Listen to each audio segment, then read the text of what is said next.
Hare Krishna. Welcome back to the live studios here in Radha Lane, where I'm sitting with the cream of the crop of those who like to hear Srila Prabhupada's books.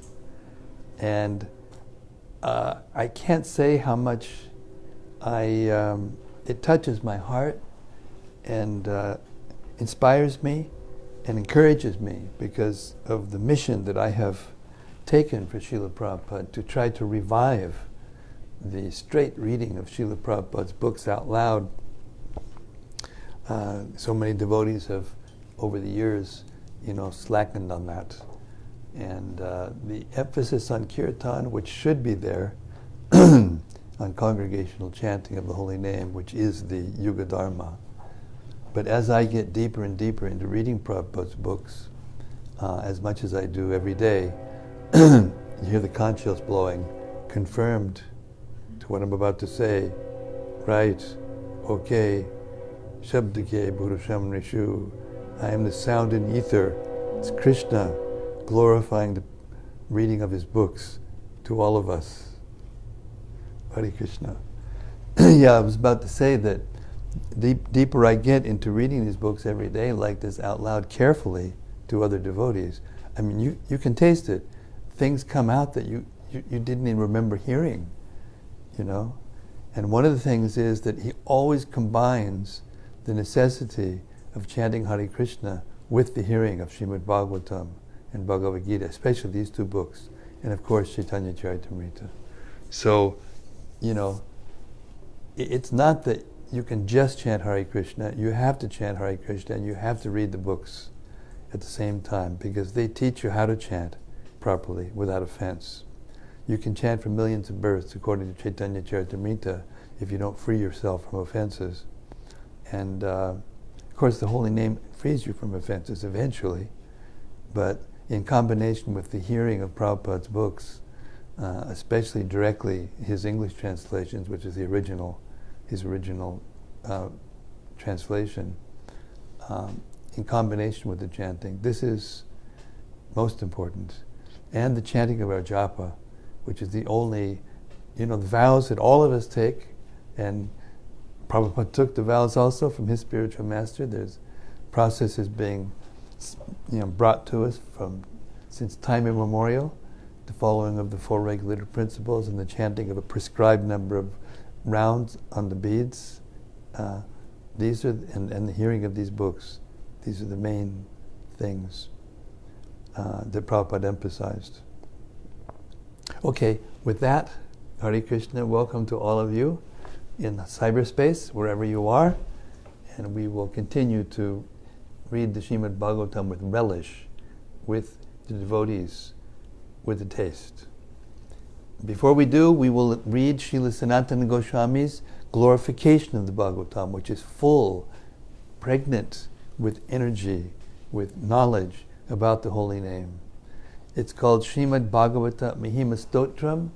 It is found in Sri Krishna Lila Stava, texts 412 through 416. It's a BBT publication, translated and commented upon by Gopi Pranadana Prabhu, and edited by Jayadvaita Maharaj and my humble self. And it goes like this. Sarva Shastravdi Piyusha Sarva Vedaika Satpala Sarva Siddhanta Ratnadya Sarva Lokaika Drik Prada. O nectar from the ocean of all scriptures, singular fruit of all the Vedas, rich mine of the precious gems of all conclusive truths, you are the only giver of sight to all the worlds. Sarva Bhagavata Prana Srimad-Bhagavata Prabho Kalidwandoditaditya Sri Krishna Parivartita. O life air of all the Supreme Lord's devotees, O Master, Srimad-Bhagavatam, you are the sun risen in the darkness of Kali. You are the exact image of Sri Krishna. Paramananda Pataya Prema Varshakshadayate Sarvada Sarvasevyaya Sri Krishnaya Namostume. I bow down to you who are supremely blissful to read, Your every syllable pours down a flood of prema. You can always be served by everyone. You are Sri Krishna himself. Madhika Bando Matsangin Madguro Man Mahadana Man Nishtadaka Mad Bhagya Mad Ananda Namostute. My only friend, my constant companion, my spiritual master, my great wealth, my savior, my good fortune, my source of ecstasy, I bow down to you. Asadu, sadhuta dayin, atini chutita kada, hanamunchigadachin mam, premna rit kantayospura. O bestower of saintliness to the unsaintly, O exalter of the most fallen, please never leave me. Always appear in my heart and my voice with pure love. Om Namo Bhagavate Vasudevaya. Om Namo Bhagavate Vasudevaya. Om Namo Bhagavate Vasudevaya.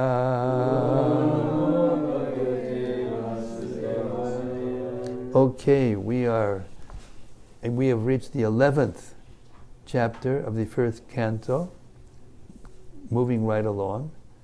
Krishna is entering Dvaraka, and it's now describing all the different kinds of people that were there, that lived in Dvaraka and greeted Krishna. We're beginning with text 20.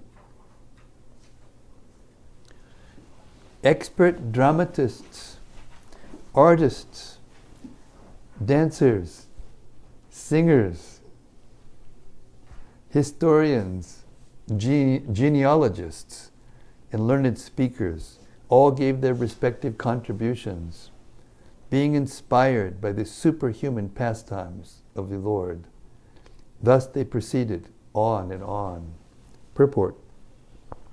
It appears that 5,000 years ago, the society also needed the services of the dramatists, artists, dancers, singers, historians, genealogists, public speakers, and so on. Dancers, singers, and dramatic artists mostly hailed from the Shudra community, whereas the learned historians, genealogists, and public speakers hailed from the Brahmana community.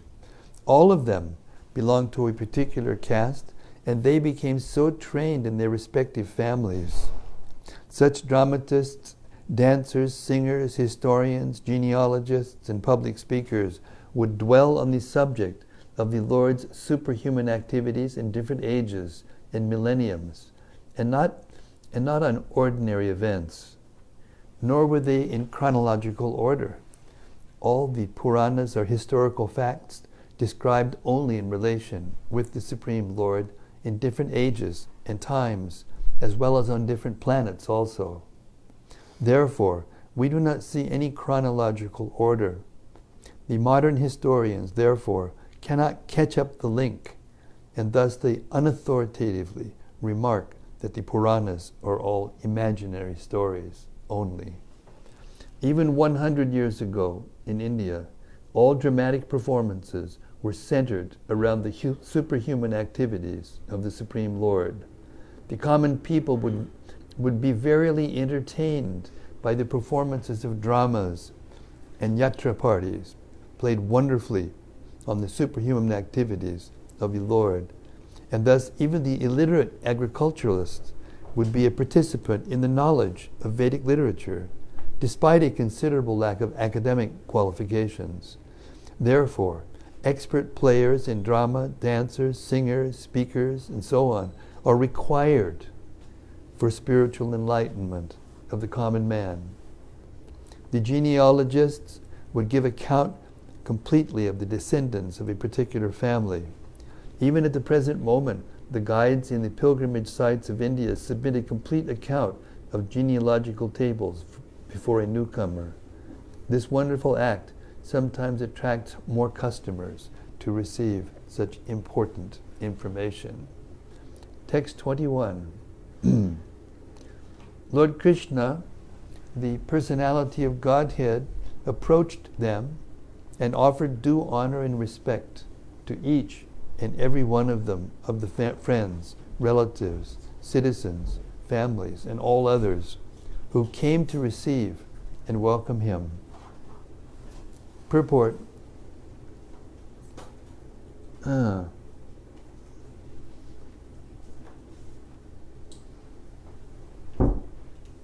sure you want to sit on the floor? You don't want to sit in the other chair? You're okay? You're good? You like it? Okay. Okay. Purport. The Supreme Personality of Godhead is neither impersonal nor an inert object, unable to reciprocate the feelings of his devotees.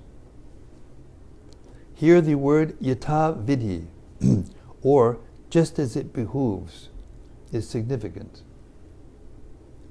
He reciprocates just as it behooves with his different types of admirers and devotees.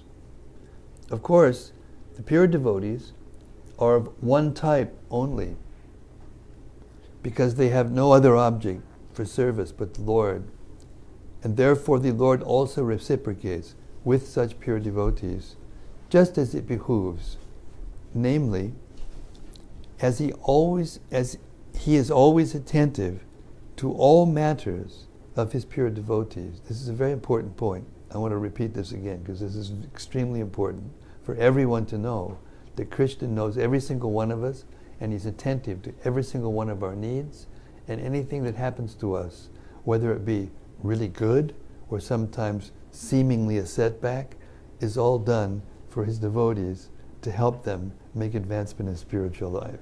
And if we learn to take it like that and remember that and learn that, then our path back to God becomes smooth. Well, in some ways, smooth. Internally. I'll read this again. Of course, the pure devotees are of one type only because they have no other object for service but the Lord. And therefore the Lord also reciprocates with such pure devotees just as it behooves. Namely, he is always attentive to all matters of his pure devotees. There are others who designate him as impersonal, and so the Lord also does not take any personal interest. He satisfies everyone in terms of one's development of spiritual consciousness, and a sample of such reciprocation is exhibited here with his different welcomers. Text 22. The Almighty Lord greeted everyone present by bowing his head, exchanging greetings, embracing, shaking hands, looking and smiling, giving assurances, and awarding benedictions, even to the lowest in rank. Purport.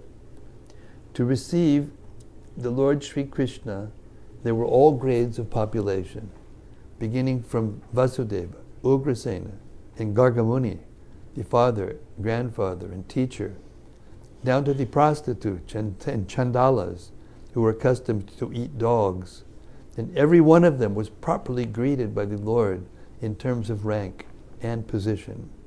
As pure living entities, all are the separated parts and parcels of the Lord, and thus no one is alien by his eternal relation. This is the secret of how Prabhupada spread Krishna consciousness all over the world. He was not caste conscious. He was not a bigot.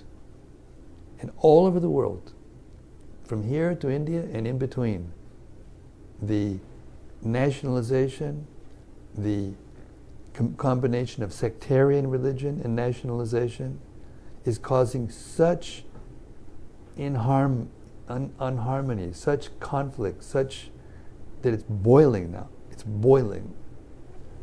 And Krishna consciousness is the panacea for this. And when we read Prabhupada's purports, these purports are his ecstasies. because they're giving the actual vision of a pure devotee, the pastimes of the Lord given to us by a pure devotee, pointing out that all kinds of people live in Dvaraka, and they were all treated by Krishna with love and respect, and reciprocated with according to who they were. The caste-conscious personalities in India, particularly, and even here, the born-again Christians have become so almost caste-conscious, And unfortunately, deeply unfortunately, they teach groups of people how to dislike and even hate other groups of people. And there's no capability of them to associate together naturally, harmoniously, as devotees of the Lord. So this is extremely important in our preaching and in our personal development, how we see each other. That famous verse in the Gita, Yajgat va na punar moham evam yasasi pandava yena bhutanya sheshani drakshasya manyato mai. This is the verse that comes right after Tadvidi Pranipatina. Just approach spiritual master to find out the truth. And then the next verse says, when you have this knowledge, you will never fall again into illusion, because you will see that every living being is but a part and parcel of the Supreme. Or in other words, Krishna says, that they're mine. So how can we feel animosity or separateness, or especially animosity towards anyone, to any living being? This is Krishna consciousness. This is the real deal, as they say. As Bhakta John says when he first came. The real deal. Back to the purport. As pure living entities, all are the separated parts and parcels of the Lord, and thus no one is alien by his eternal relation. Such pure living entities are graded differently in terms of contamination of the modes of material nature, but the Lord is equally affectionate to all his parts and parcels, despite material gradation. And so also, my edit, so also are his pure devotees. He descends only to recall these materialistic living beings back to his kingdom, and intelligent persons take advantage of this facility offered by the personality of Godhead to all living beings. No one is rejected by the Lord from the kingdom of God, and it remains with the living being to accept this or not. Text 23. Then the Lord personally entered the city, accompanied by elderly relatives and invalid brahmanas and with their wives, all offering benedictions and singing the glories of the Lord. Others also praised the glories of the Lord. Purport. The brahmanas in society were never attentive to banking money for future retired life. When they were old invalids, they used to approach with their wives the assembly of kings, and simply by praising the glorious deeds performed by the kings, they would be provided with all necessities of life. Such brahmanas were not, so to speak, flatterers of the kings, but the kings were actually glorified by their actions, and they were sincerely still more encouraged in pious acts by such brahmanas in a dignified way. Lord Sri Krishna is worthy of all glories, and the praying brahmanas and others were glorified themselves by chanting the glories of the Lord. This is spiritual culture. This is how we will spread Krishna consciousness. If each one of us takes these qualities into our hearts and into our behavior and reform our own characters, and then Krishna consciousness will spread naturally and organically. There are all kinds of people, and all kinds of people are attracted to all kinds of people. So all kinds of people need to become Krishna conscious, to spread Krishna consciousness to all kinds of people. Text 24. When Lord Krishna passed over the public roads, all the ladies from the respectable families of Dwaraka went up to the roofs of their palaces just to have a look at the Lord. They considered this to be the greatest festival. Purport. To have a look at the Lord is a great festive occasion, undoubtedly, as it was considered by the metropolitan ladies of Dwaraka. This is still followed by the devout ladies of India, especially during the days of the Julan and Janmashtami ceremonies. The ladies of India still throng up in the greatest number at the temple of the Lord, where His transcendental eternal form is worshipped. The transcendental form of the Lord installed in a temple is not different from the Lord personally. Such a form of the Lord is called Archa Vigraha, or Archa Incarnation, and is expanded by the Lord by His internal potency, just to facilitate the devotional service of His innumerable devotees who are in the material world. The material senses cannot perceive the spiritual nature of the Lord, and therefore the Lord accepts the Archa Vigraha, which is apparently made of material elements like earth, wood, and stone, but actually there is no material contamination. The Lord being Kaivalya, one alone, there is no matter in Him. He is one without a second, and therefore the Almighty Lord can appear in any form without being contaminated by the material conception. Therefore, festivities in the temple of the Lord, as held generally, are like festivals performed during the manifestive days of the Lord in Dwaraka about 5,000 years ago. The authorized acharyas, who know the science perfectly, install such temples of the Lord under regulative principles just to offer facilities to the common man. But persons who are less intelligent, without being conversant with the science, mistake this great attempt to be idol worship and poke their nose into that to which they have no access. Therefore the ladies or men who observe festivals in the temples of the Lord just to have a look at the transcendental form are 1,000 times more glorious than those who are non-believers in the transcendental form of the Lord. It appears from the verse that the inhabitants of Dwaraka were all owners of big palaces. This indicates the prosperity of the city. The ladies got up on the roofs just to have a look at the procession and the Lord.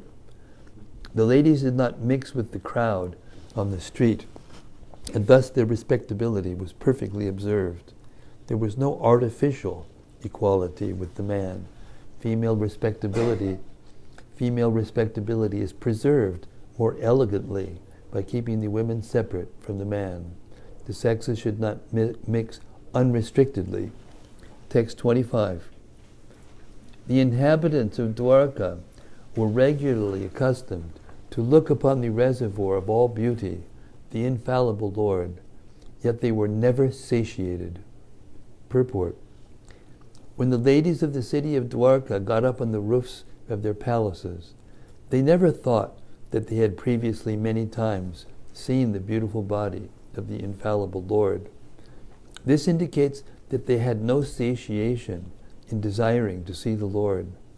Anything material seen for a number of times ultimately becomes unattractive by the law of satiation. The law of satiation acts materially, but there is no scope for it in the spiritual realm. The word infallible is significant here, because although the Lord has mercifully descended on earth, He is still infallible. The living entities are fallible, because when they come in contact with the material world, they lack their spiritual identity, and thus the body materially obtained becomes subjected to birth, growth, transformation, situation, deterioration, and annihilation under the laws of nature. The Lord's body is not like that. He descends as he is and is never under the laws of material modes. His body is the source of everything that be, the reservoir of all beauties beyond our experience. No one, therefore, is satiated by seeing the transcendental body of the Lord, because there are always manifestations of newer and newer beauties. The transcendental name, form, qualities, entourage, and so on are all spiritual manifestations, and there is no satiation in discussing the qualities of the Lord. And there is no limitation of the entourage of the Lord.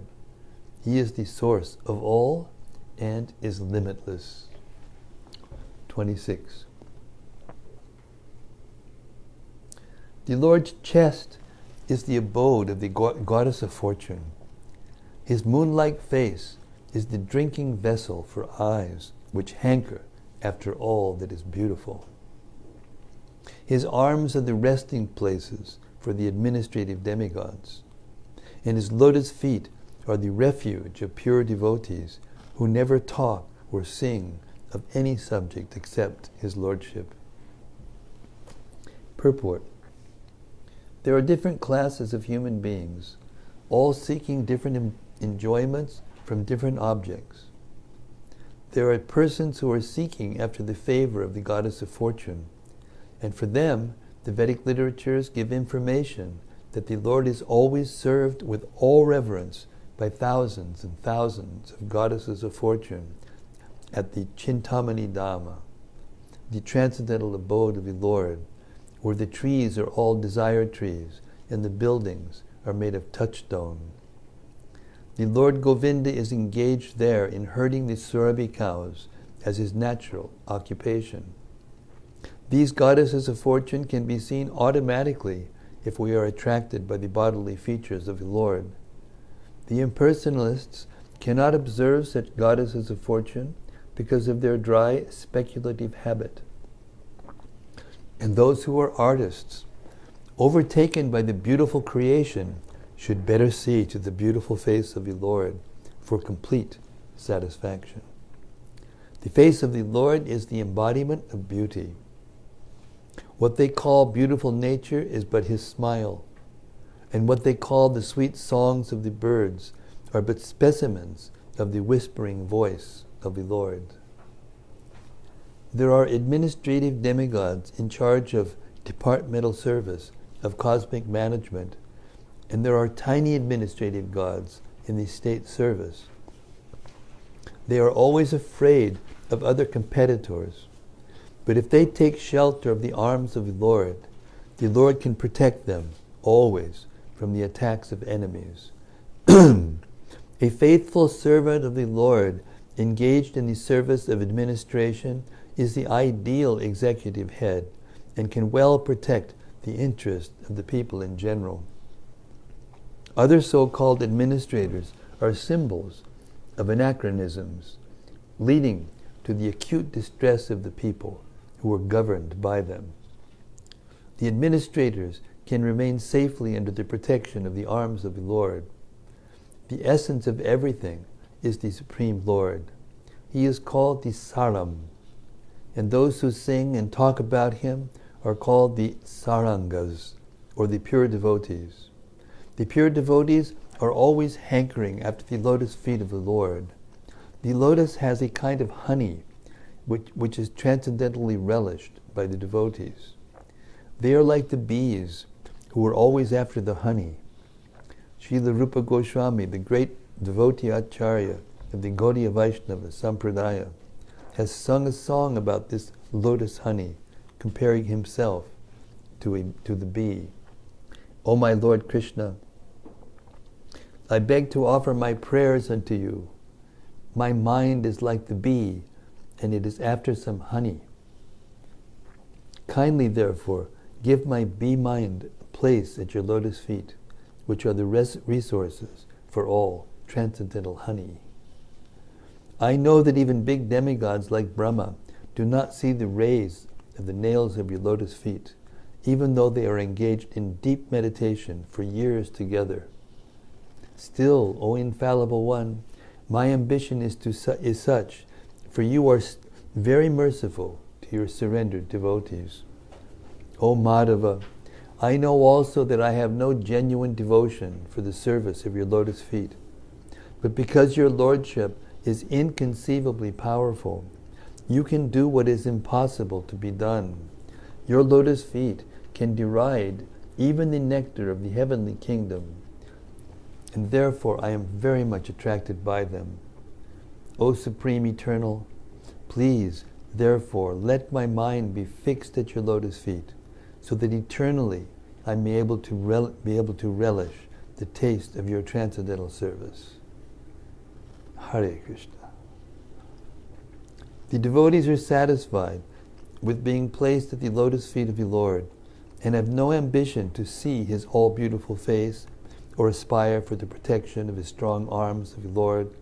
They are humble by nature, and the Lord is always leaning towards such humble devotees. Srila Prabhupada ki jai. Text 27. Prabhupada said, if you want to know me, read my books. Text 27. As the Lord passed along the public road of Dvaraka, his head was protected from the sunshine by a white umbrella. White hair fans moved in semicircles, and showers of flowers fell upon the road. His yellow garments and garlands of flowers made it appear as if a dark cloud were surrounded simultaneously by the sun, the moon, a rainbow, and lightning. Purport. The sun, moon, rainbow, and lightning do not appear in the sky simultaneously. When there is sun, the moonlight becomes insignificant, and if there are clouds and a rainbow, there is no manifestation of lightning. The Lord's bodily hue is just like a new monsoon cloud. He is compared herein to the cloud. The white umbrella over his head is compared to the sun. The movement of the bunch hair fans of flukes are compared to the moon. The showers of flowers are compared to the stars. His yellow garments are compared to lightning, and the flower garlands on his chest are compared to a rainbow. So all these activities of the firmament, being impossible simultaneous factors, cannot be adjusted by comparison. The adjustment is possible only when we think of the inconceivable potency of the Lord. The Lord is all-powerful, and in his presence, anything impossible can be made possible by his inconceivable energy. But the situation created at the time of his passing on the roads of Dvaraka was beautiful and could not be compared to anything besides the description of natural phenomena.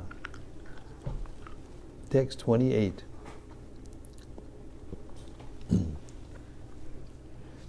After entering the house of his father, he was embraced by the mothers present, and the Lord offered his obeisances unto them by placing his head at their feet. The mothers were headed by Devaki, his real mother. Purport. It appears that Vasudeva, the father of Lord Krishna, had completely separate residential quarters where he lived with his 18 wives, out of whom Srimati Devaki is the real mother of Lord Krishna. But in spite of this, all other stepmothers were equally affectionate to him, as will be evident from the following verse. Lord Krishna also did not distinguish his real mother from his stepmothers, and he equally offered his obeisances unto all the wives of Vasudeva present on the occasion. According to scriptures also, there are 7 mothers. 1, the real mother. 2, the wife of the spiritual master. 3, the wife of a brahmana. 4, the wife of the king. 5, the cow. 6, the nurse. And 7, the earth. All of them are mothers. Even by this injunction of the Shastras, the stepmother who is the wife of the father, is also as good as the mother, because the father is also one of the spiritual masters. Lord Krishna, the Lord of the universe, plays the part of an ideal son just to teach others how to treat their stepmothers. There's so many books written about stepmothers and daughters and how they, anyway, you know more about that than me. Hare Krishna. Krishna's always reconciling everything, even things that seem irreconcilable here on the earth. When they're in relationship with him, they all become reconcilable, because even the stepmothers love him more than they love their own children. In Braja, all the mothers love him more than they love their own sons. It's not that they don't love their own sons, they love them like anything. But they love Krishna even more. And that keeps the whole thing together in love. That's what keeps us together, is genuine love for Krishna and for one another. Text 29. The mothers, after embracing their son, sat him on their laps. Wow. They sat him on their laps. I mean, he was old enough to have, grandchildren by this time, and they're setting him on their laps. And he's agreeing. He's sitting on their laps. He's not saying, no, don't, I'm grown up now. Don't treat me like that. That's what they wanted, so that's what he gave them. Right? The mothers, after embracing their son, sat him on their laps. Due to pure affection, milk sprang from their breasts. They were overwhelmed with delight, and the tears from their eyes wetted the Lord. Purport. When Lord Krishna was at Vrindavan, even the cows would become moistened by affection toward him. And he would draw milk from the nipples of every affectionate living being. So what to speak of the stepmothers, who were already as good as his own mother? Text 30. Therefore, the Lord entered his palaces, which were perfect to the fullest extent. His wives lived in them, and they numbered over 16,000. Purport. Lord Krishna had 16,108 wives, and for each and every one of them there was a fully equipped palace, complete with necessary compounds and gardens. Full description of these palaces is given in the 10th canto. All the palaces were made of the best marble stone. They were illuminated by jewels and decorated by curtains and carpets of velvet and silk, nicely bedecked and embroidered with with gold lace. The personality of Godhead means one who was full with all power, all energy, all opulences, all beauties, all knowledge, and all renunciation. Therefore, in the palaces of the Lord, there was nothing wanting for fulfilling all desires of the Lord. The Lord is unlimited, and therefore his desires are also unlimited, and the supply is also unlimited. Everything being unlimited, it is concisely described here as sarva kamam, or full with all desirable equipment. Text 31. The queens of Lord Sri Krishna rejoiced within their minds to see their husband home after a long period abroad. The queens got up at once from their seats and meditations. As was socially customary, they covered their faces shyly and looked about coyly. Purport. As mentioned above, the Lord entered his home palaces occupied by 16,108 queens. This means that the Lord at once expanded himself in as many plenary expansions as there were queens and palaces, and entered in each and every one of them simultaneously and separately. Here is another manifestation of the feature of his internal potency. He can expand himself in as many forms of spiritual identity as he desires, even though he is one without a second.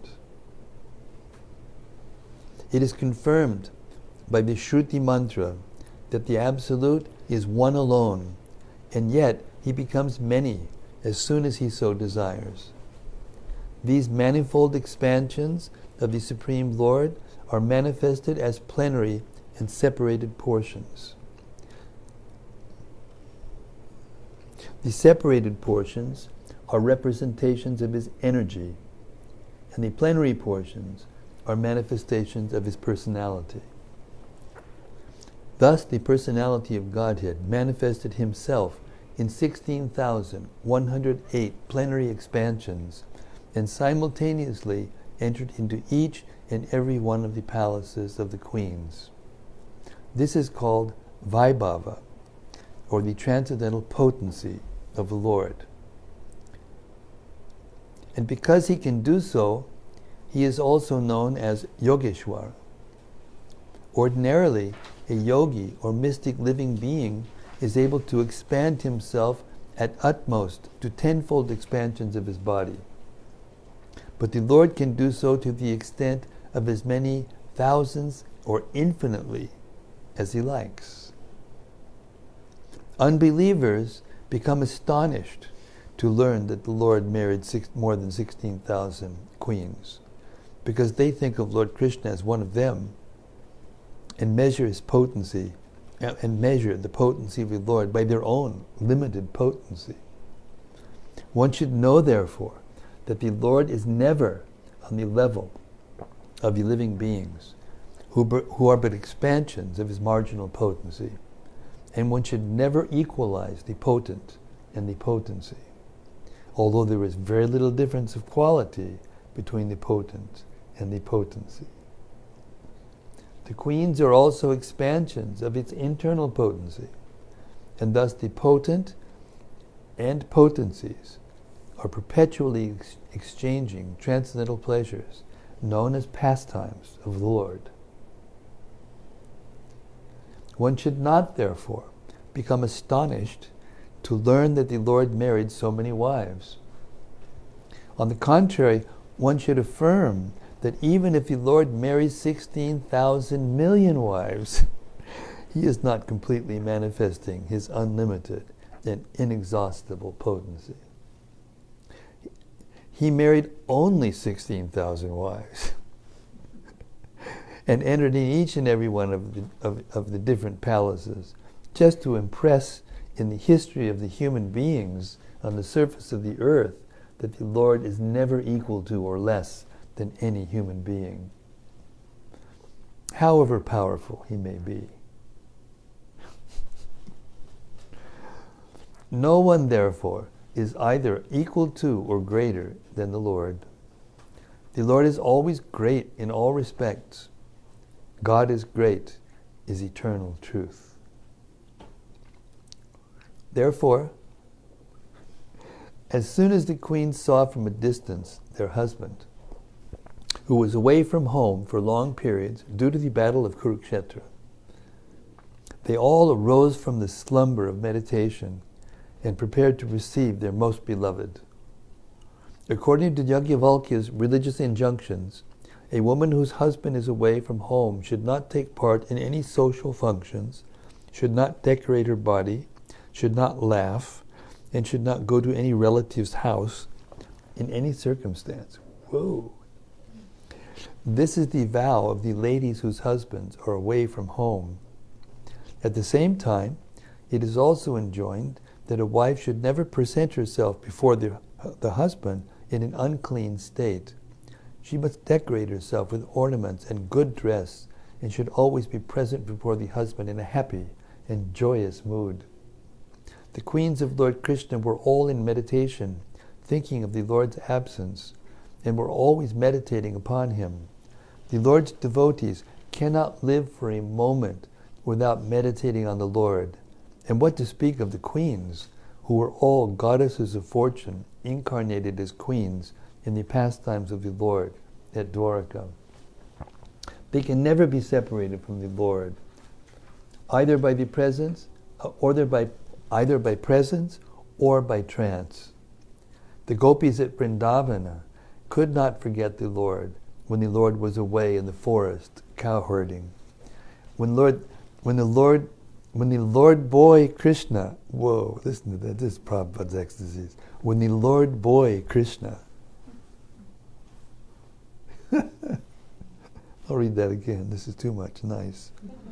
As an editor, when I hear something like this, I get a charge. When the Lord boy Krishna was absent from the village, the gopis at home used to worry about him traversing the rough ground with his soft lotus feet. By thinking thus, they were sometimes overwhelmed in trance and mortified in the heart. Such is the condition of the pure associates of the Lord. They are always in trance, and so the queens also were in trance during the absence of the Lord. Presently, having seen the Lord from a distance, they at once gave up all their engagements, including the vows of women as described above. According to Sri Vishwanath Chakravarti Thakur, there was a regular psychological reaction on the occasion. First of all, rising from their seats, although they wanted to see their husband, they were deterred because of feminine shyness. But due to strong ecstasy, they overcame that stage of weakness and became caught up with the idea of embracing the Lord. And this thought factually made them unconscious of their surrounding environment. This prime state of ecstasy annihilated all other formalities and social conventions, and thus they escaped all stumbling blocks on the path of meeting the Lord. And that is the perfect stage of meeting the Lord of the soul, Sri Krishna. Who can write like this? Prabhupada. There's never a tinge of Prabhupada himself in these books. He's always glorifying the Lord, always glorifying the devotees, always appreciating, isn't it? He never points to himself. I remember when I first got the book, I got two books from separate places within a week of each other, and I was living on top of a mountain. And when I realized that they were the same book, I became overwhelmed, first of all, because I was praying and searching and so many things. And then when I started looking at the Gita, that first moment when I touched it, I felt, this is it. But Prabhupada's so humble, I didn't realize that he was my guru. It took me going 500 miles out of my way to San Francisco, and him coming on the same hour, practically. His plane landed almost the same time that we landed in San Francisco. And then then we went to the temple. First of all, we went to the address in the magazine in the Back to Godhead, and it was boarded up. They had moved over to another temple in Valencia Street, so it was a dead end. So I looked down the street, and there was a devotee passing out magazines by chance, And I went running up to him, and I was carrying that book in my hand, the Bhagavad Gita as it is, the first purple one, the abridged version from Macmillan. And I said, I read in the book about Hare Krishna, so I ran up to him and I said, Hare Krishna. And he went like this, I didn't look like a Hare Krishna at all. Far from it. I won't tell you what I looked like then. Anyway, so he says, oh, you must have come to hear Srila Prabhupada speak tonight. I said, what do you mean? Because in the books that I received, the word Prabhupada didn't appear on the covers. They were the first, one of them was an ISKCON press publication from Boston, and they didn't start using the name Prabhupada yet. And the other was the Macmillan, first publication of the Gita, Macmillan, and he didn't, that wasn't, the word Prabhupada wasn't there. So I said, what do you mean? And he said, oh, the author of that book you're carrying, he just arrived today in San Francisco.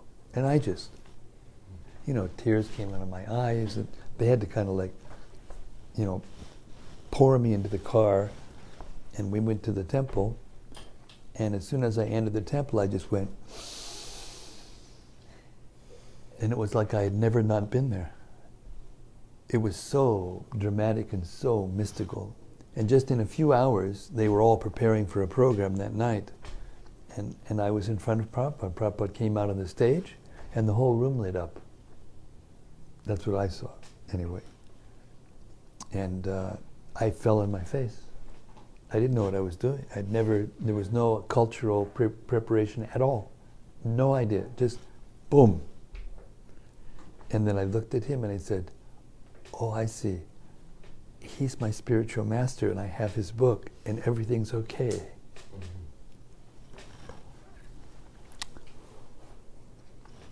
And that is the perfect stage of meeting the Lord of the soul, Sri Krishna. Text 32.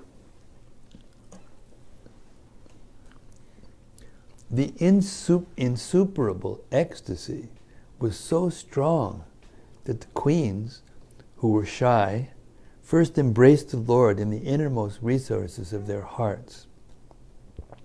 Then they embraced him visually, and then they sent their sons to embrace him, which is equal to personal embracing. But, O chief amongst the Brigus, though they tried to restrain their feelings, they inadvertently shed tears. Purport. Although due to feminine shyness, there were many hindrances to embracing the dear husband, Lord Sri Krishna. The queens performed that act by seeing him, by putting him in the cores of their hearts, and by sending their sons to embrace him.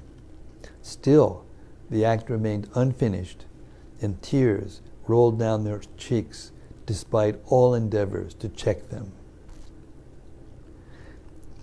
One indirectly embraces the husband by sending the son to embrace him because the son is developed as part of the mother's body. The embrace of the son is not exactly the embrace of husband and wife from the sexual point of view, but the embrace is satisfaction from the affectionate point of view. The embrace of the eyes is more effective in the conjugal relation. And thus, according to Srila Jiva Goswami, there is nothing wrong in such exchange of feelings between husband and wife. 33. Everybody's taking notes, right? Taking notes? It's all written right here. Correct. Correct. Translation. Although Lord Sri Krishna was constantly by their sides, as well as exclusively alone, his feet appeared to them to be newer and newer. The goddess of fortune, although by nature always restless and moving, could not quit the Lord's feet. So what woman can be detached from those feet, having once taken shelter of them? Purport. Conditioned living beings are always after the favor of the goddess of fortune, because by nature she is moving from one place to another. In the material world, no one is permanently fortunate, however clever one may be.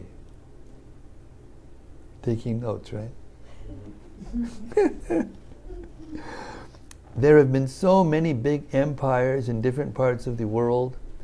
There have been so many powerful kings all over the world. There have been so many fortunate men, but all of them have been liquidated gradually. This is the law of material nature. But spiritually, it is different. According to the Brahma Samhita, the Lord is served very respectfully by hundreds and thousands of goddesses of fortune. They are always in a lonely place, also with the Lord. But still, the association of the Lord is so inspiringly newer and newer that they cannot quit the Lord for a moment, even though they are by nature very restless and are moving about. So I will explain this just for a moment.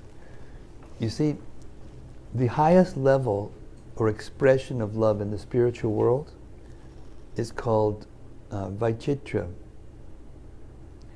Vaichitya. And what that means is that the person, especially the queens and the gopis, when they're with Krishna, they are anticipating that Krishna may leave at any moment. And that anticipation of his leaving puts them into trance, and he disappears from their sight, even though he's standing right in front of them. And they feel the most intense feeling of separation that's possible to be felt.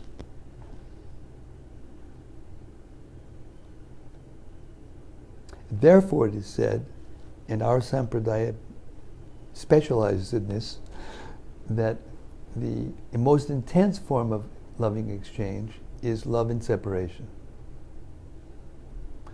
Even in the material world, we say absence makes the heart grow fonder. So that's what it means here. They are always in a lonely place, also with the Lord. But that feeling is not suffering.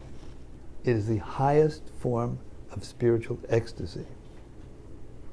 And both the Lord and the devotee experience a exchange, emotional exchange, that is, as they say, off the charts.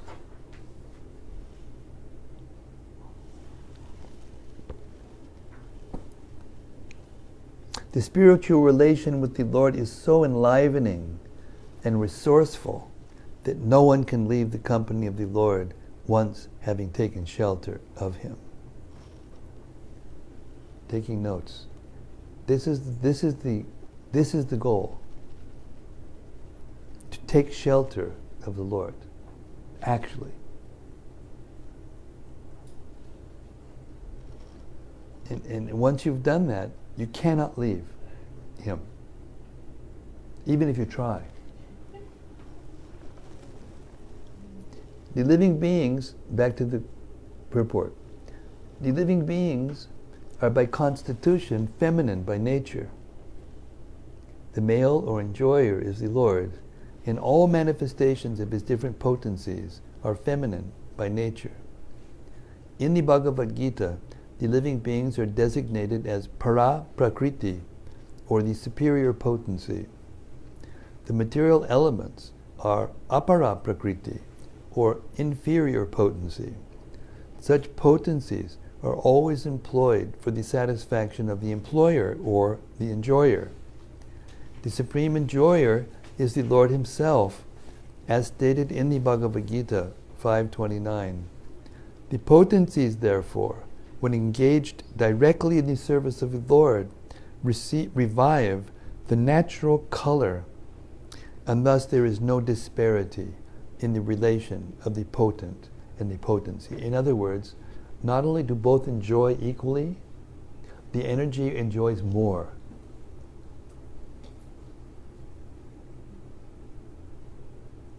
Inconceivable.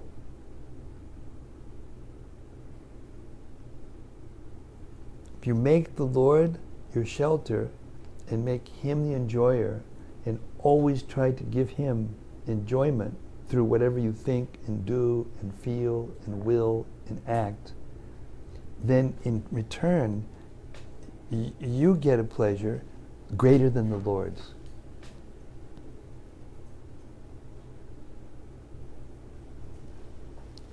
Generally, people engaged in service are always seeking some post under the government or the supreme enjoyer of the state. Since the Lord is the supreme enjoyer of everything in or outside the universe, it is happiness to be employed by him. Once engaged in the supreme governmental service of the Lord, no living being wishes to be relieved from the engagement. The highest perfection of human life is to seek some employment under the Lord's supreme service. That will make one extremely happy. one need not seek the moving goddess of fortune without the relation of the Lord. Hare Krishna. So we'll stop the reading there for tonight and enter into our nightly reflections. Any points that stuck out in your minds? Any that you're brave enough to express? Yes. In the verse where it described all these celestial events, the sun, the moon, lightning. Yes, all happening simultaneously. All happening simultaneously. It was describing how that's only possible. It is impossible, but it is possible with Krishna. Yes. And Gopi Pranadana Prabhu translates the word Yoga Maya in one of the later cantos, specifically the 10th canto, as making the impossible possible. Possible, yes. It's such a beautiful... Yes. He's making a wonderful point that Gopi, I don't know if you could hear that. Maybe you could, if in case you didn't.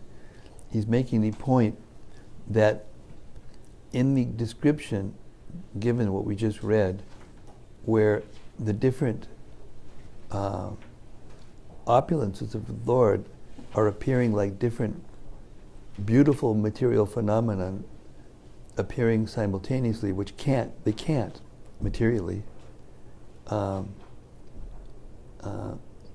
Gopi Pranadana Prabhu, later in the 10th canto, when he was finishing the Bhagavatam for Prabhupada, he made the point that he defines Yoga Maya in this way, that Yoga Maya makes the possible, the impossible, possible. That's Krishna. And just by hearing these things, even if you're not there yet to be able to really grasp it, what's being said, and appreciate it at the depths of that it's possible, just by hearing it, you're pious. You become more pious. And if you keep on hearing, you'll become more pious and more pious and more pious. And at some point in that trajectory of hearing, you will understand. And you'll get attached to Krishna. So much so that you won't be able to let go of him for a second.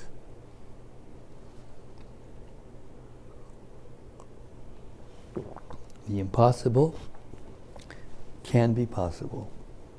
Beautiful, thank you. Thank you. What else? Who else? Yes, Hannah. A reliable inquirer. I'm going to read this.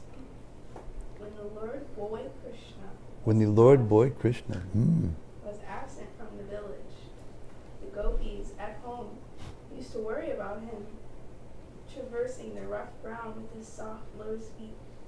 By thinking thus, they were sometimes overwhelmed in trance and mortified in the heart.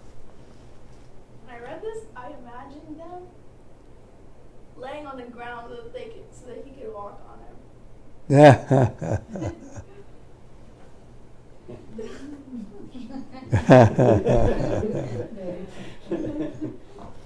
Yes.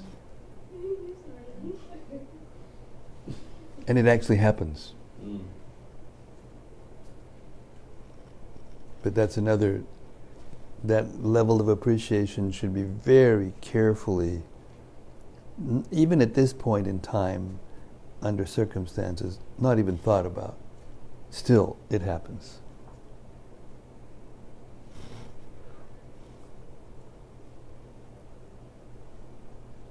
And there's still an anxiety that it's too rough. Yeah. Because spiritual world, spiritual energy, spiritual life in the spiritual world is not like here. You know? There's no restriction of time and space. There's not past and future, there's only present.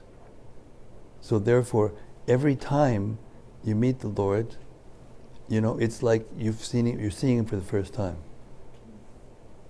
Nothing in the spiritual ever gets old, ever gets tiring. You never get bored, period. it's completely different than the material world. Yes?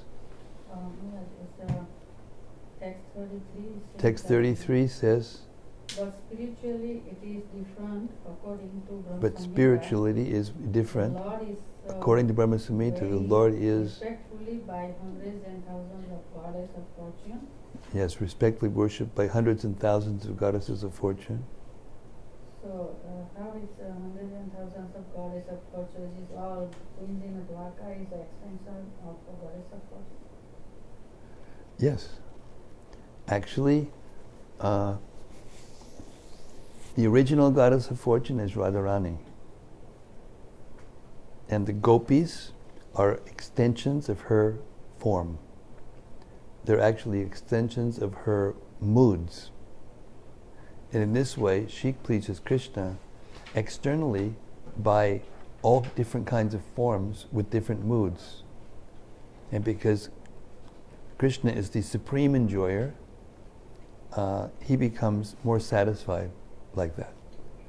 And when Krishna never leaves Vrindavan. The original form of Krishna never steps 1 foot out of Vrindavan. But he expands himself into Vasudeva Krishna in Mathura and in Dvaraka. And because his energy always accompanies him wherever he goes, the goddess of fortune expands herself into a form and into a mood that exactly matches that particular expansion of Krishna, wherever he goes. Therefore, the queens, Rupa Goswami describes this in Lalita Madhava. He describes that the queens are actually expansions, direct expansions of the principal gopis of Vrindavan. The most intimate, confidential 16,108 gopis in Vrindavan expand themselves to be the queens of Krishna in Dwarka. Now, how can I explain to you how inconceivable that is? Because when they meet in Kurukshetra, they actually see one another and talk to one another. Jiva Goswami said, if you can actually understand, if you can just accept that Krishna is inconceivable and can do anything, and just accept that concept, accept it, instead of looking at, wait a second, how does that bother me? I said, wait a second, that doesn't compute, that's not what I've never seen anything like that. On and on in the mind. If we stop that speculation, that was when Lord Chaitanya accepted the answers of Ramananda Roy. Just give up your speculating about what the absolute truth is and hear with that consciousness from the proper source. Then you can understand. Then you can begin to become substantially purified to the point where you can actually relish these things.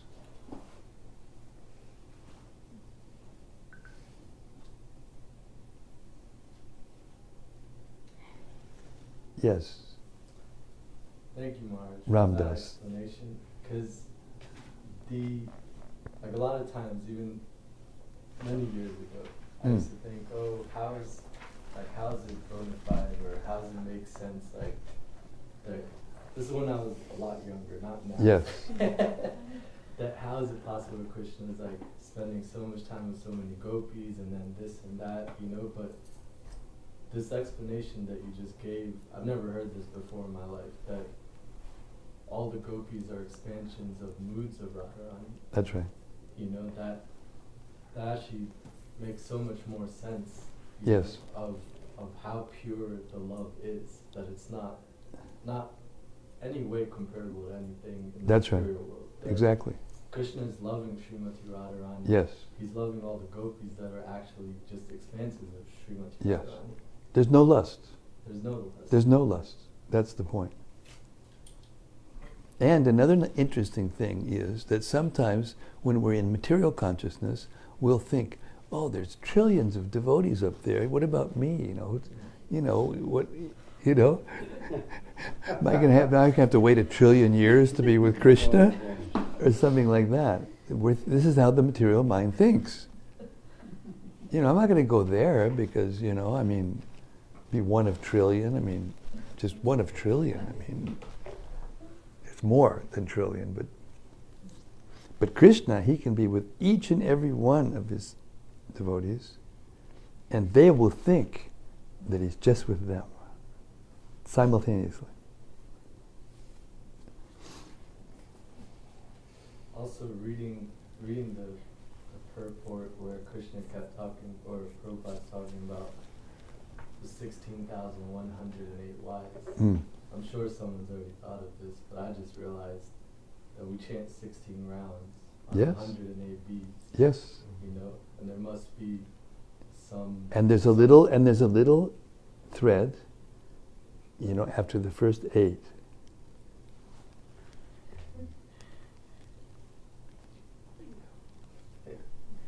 Exactly. And some people, depending on what their mood is, they will see. I just recorded the purport in Chaitanya Charitamrita in Adi Leela, chapter 7, that lists all 108 Upanishads.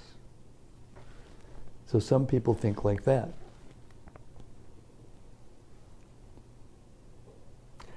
And they're all right. But in the material world, where we're trained in linear thinking, something's either this way or that way. It's right or wrong. It's black or white. We can't understand. It requires lateral thinking. And the lateral thinking means your consciousness has to be expanded. And when you hear the Bhagavatam, like we're hearing it, day after day, step by step, without skipping exactly, you will be expanded, your consciousness will be expanded until you will actually enter into Krishna's pastimes in the 10th canto. But you have to do it like this. Not like with me, but out loud, carefully, not in an academic sense, not that you learn this and that and this and that and write a paper about it afterwards, but just to relish. Of course, we have to do both. We have to learn, we have to study, we have to learn, but this is the goal. This is actually the goal. And to do this is what we're doing. It gives us a taste of the goal in a way that you can't get any other way, actually. Because, the holy name is Krishna, and if we chant it without offense, which hardly anyone's doing, then we can experience these things and remember Krishna just by hearing the name. But how many are doing that? Very seldom, very few. But if you do both, then eventually the name itself will, just like this prayer that we offer before we read the Bhagavatam every day, by Sanatana Goswami, glorifying the Bhagavatam. He explains that every syllable of the Bhagavatam is flowing with prema.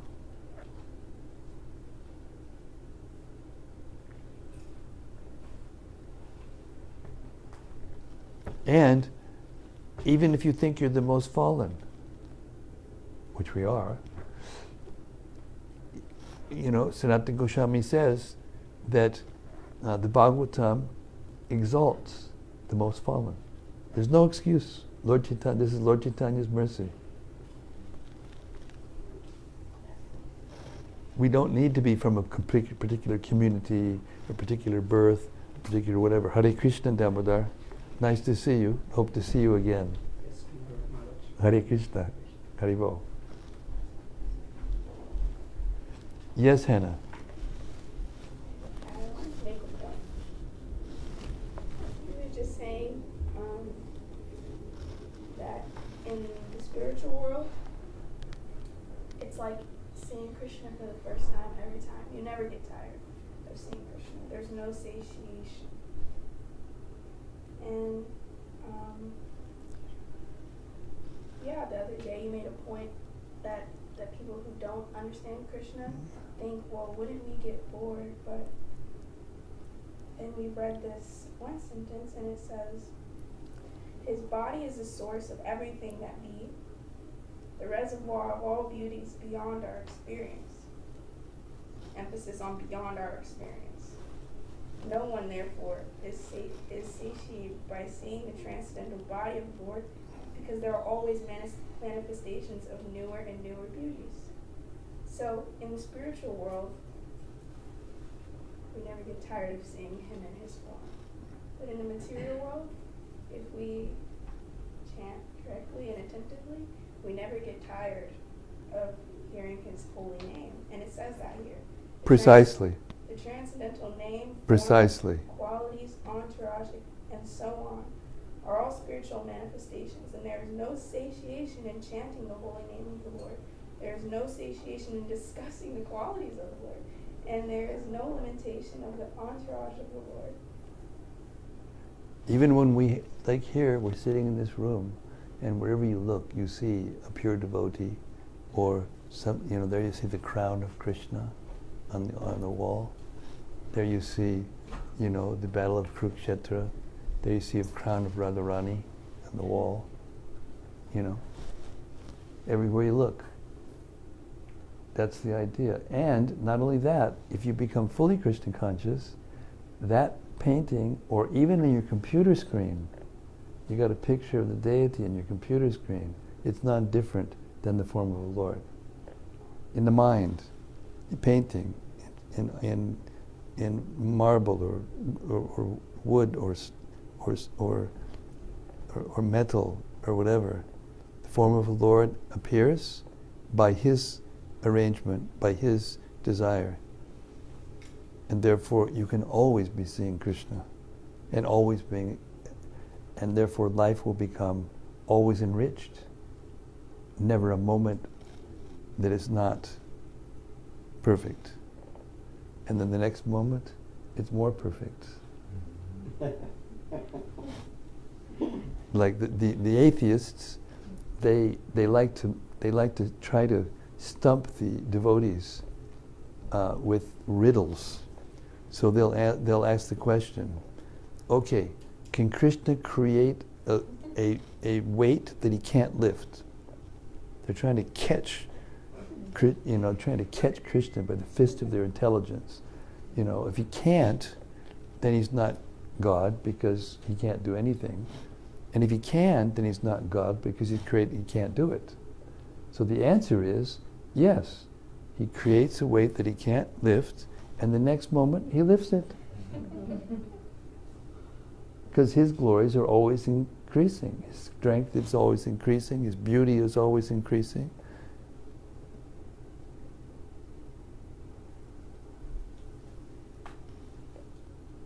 Hare Krishna.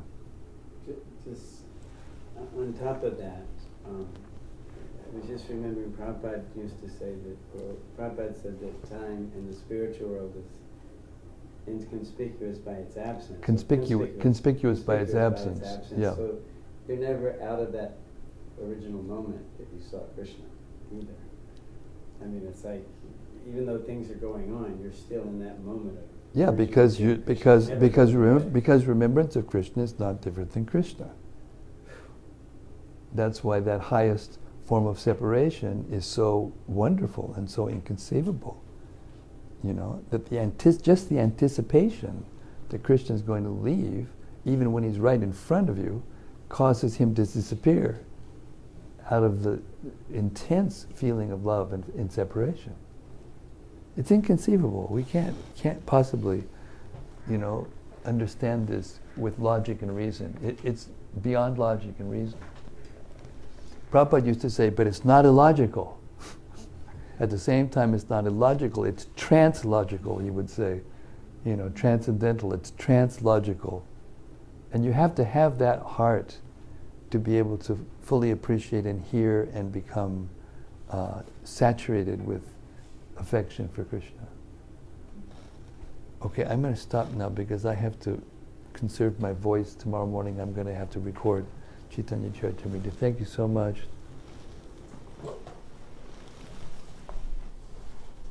Srimad-Bhagavatam ki jai. Queens of Dwaraka ki jai. Srila Prabhupada ki jai. Gaur Premanandi Hari Hari Bol. Samaveta Bhakta Vrinda ki jai. Hare Krishna.